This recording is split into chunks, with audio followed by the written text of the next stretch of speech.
এই যে ফেন্সিং এর প্রথম প্রথম খুঁটো গাড়া আছে। রড নাই ভাই, গার গার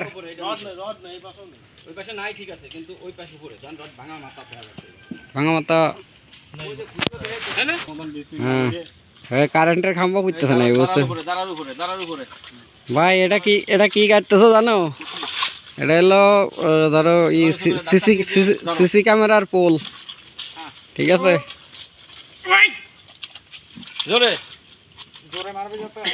আর দরকার নেই, আর দরকার নেই, আর দরকার নেই। ও উপরে লাগবে, উপরে ছোট হয়ে যাচ্ছে। ঠিক আছে, ওকে ওকে এই করে দেন। শেষ গুতো দিয়ে দিই, পাটা দিই। উঠবে না উঠবে না ভাই, কামড়তে ধরছে ভাই। হবে না হবে না, উঠে ফেলাইছে। ওকে ওকে ওকে ওকে এই করেন। এবার মাটি দিয়ে দেন। এই শেষ ভাই, এটা দেখাও। আমি তো ছিলাম, আমার নিজের এটা দেখাই ফাঁকিবাজ।